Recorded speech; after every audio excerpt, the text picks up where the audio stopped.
I swear, if I had €1 for every time someone asked me, "Hey Pete, how long should the rope length on my Asalato be?"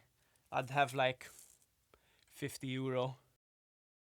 Oh, brother, this guy stinks! Anyways, what's up everyone? Pete Gallia here. Thanks for joining me for this video. And I just figured I'm gonna answer one of my highly asked questions, or most asked questions, on my YouTube and my other social platforms, which is, how long should the rope length of my Asalato be? Now, unfortunately, there's not much to it, and I kind of don't understand why people panic about it, because I'm gonna do the annoying thing and just say, really and truly, it's trial and error, and that's how I figured it out and still continue to figure it out as my technique changes. But I am gonna give you a couple of pointers and couple of, ballpark measurements, I guess, that could help you out, really. So the main thing with Asalato is that, if the rope length is a bit too long or a bit too short, it's really going to inhibit your ability to play it. So it is quite important, but it's not absolutely detrimental to your playing. So don't worry too much if you can't get the rope length right, like right out of the gate when starting. So just play and see what feels good and listen to your hands, listen to your body, and you'll figure it out. Having said that, let's grab some Asalato first and foremost. Today we've got the trusty Kashaka Pro Clear from Kashaka UK. This has been going strong for a long time, so highly recommend it. Now, if you're a beginner, which I imagine you are because you're watching this video, definitely get an Asalato with adjustable rope length. As you can see, this one here has knots on the end, and you can kind of, you see, essentially, if you had to pull the rope and tie the knot a bit closer, you would shorten the length of it. Same with lengthening it, you would loosen it and tie it further on. So, the most important thing, like when you're holding it like this, okay, you can see there's a little gap. If I put my hand on my face like this, you could see over here. So there's a little gap where you can put one finger through. I guess I could even fit two, maybe even three, just about, which is already kind of weird grounds, because I have seen videos. There was one recently on Instagram talking about how when you have space for three fingers, that's already too much.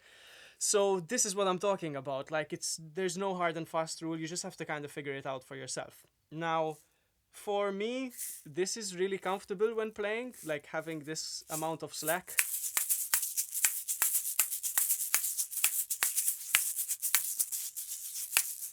So there you have it.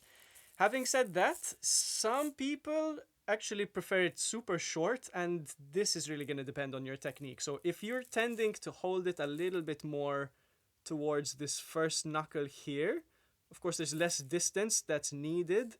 So, for example, a friend of mine from Australia, Jordan, who came to visit me in the studio recently, and we played this jam.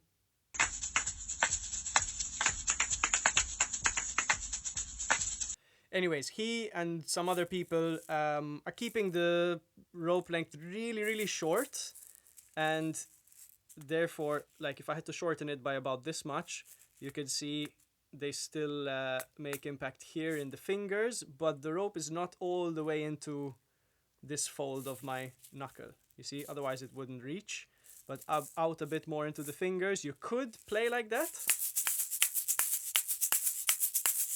and it feels a lot quicker. It's a lot tighter of a feeling. I'm not super into that.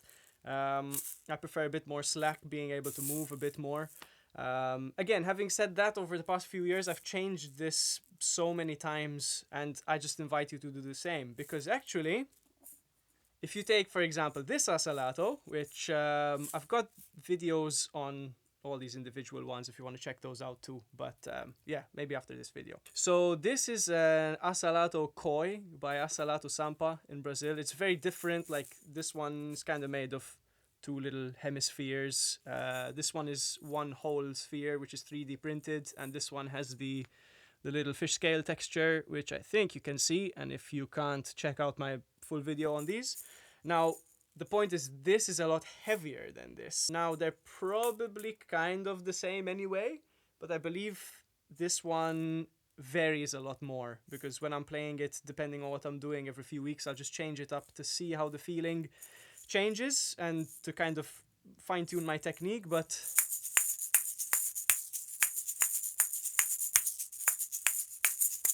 like if I had to check the rope length, actually it seems to be shorter. Can do 1 or 2 fingers, barely 3. So yeah, I guess a heavier one means it would be shorter. Yeah, so it really does depend on the weight and also the size of your hands. I don't have particularly big hands. Yeah, trying to make a helpful video without even having a straight answer. So it really is just see how it feels, see how it works, and you know, make choices that make sense for you. And it's okay to change it again many times, just like any instrument, you know. Like in terms of playing drums, I've changed my stick technique, I don't know, dozens of times over the past 10 years. So why not just be open to experimentation, see what happens? Yeah, that's pretty much it. But having said all of that, if you are a beginner and you don't have adjustable rope length on your Asalato, not all hope is lost. Why? I will show you. So this here is one of the pair of my first Asalato. The other part of the pair is in the drawer behind me because it's broken, so no point in that. But yeah, this was my first Asalato, and you probably can tell, yeah, the rope length is a fair amount longer on it than on what I use today. Now, I can still play it today.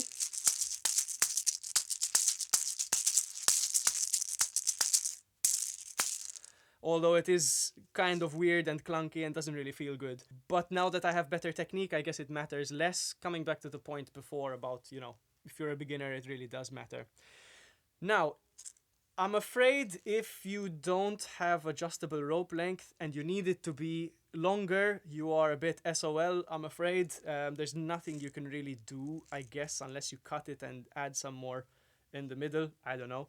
But if you have non-adjustable rope length on your Asalato and you want to shorten it, then you can actually do that. So what I did in the beginning, I realized straight away that there was just way too much slack on mine.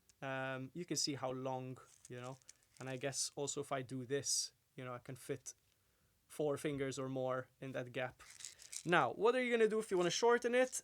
Just saying, it's not a great fix, but it will get you through the first few weeks or months until you figure things out and you want to invest a bit more money in a better set. What you can do is you can take a little bit of electrical tape, and if you fold the rope down on any side, really, let's do it in line with the lines there so it looks pretty.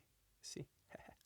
So you could take a bit of tape and tape down a portion, you see, like if you had to tape down a little bit of that string, then it's of course shorter like this than it would be like that. So you're just kind of pinching a little bit of the rope there and shortening it. This can work, especially if you haven't started doing things that, you know, change which shakers in your hand. You can just put the one with the tape in your hand and learn the basics pretty much. But the tape will tear after a few days and you're gonna have to keep replacing it. So it's not a great fix, but again, it will help you out, get you through the first few weeks. And yeah, it's better than not using them at all, I suppose. That's if you don't have adjustable ones, but there's plenty of adjustable ones on the market, you know, Asalato Sampa, Kashaka UK. There's plenty of other companies anyway that are offering adjustable rope length. Even if it's not on both, one might be fixed, kind of plugged like this one, but then the other end will be adjustable. Of course, it's better if both are, just to make sure you don't have too much extra rope on a particular end. But if you do, cut it with some scissors, burn it with a lighter just to seal it, and yeah, Bob's your uncle. Now, in conclusion, just kind of shorten and lengthen and see what feels the best. As a general rule of thumb, you know, 1 finger, 2 fingers is probably good.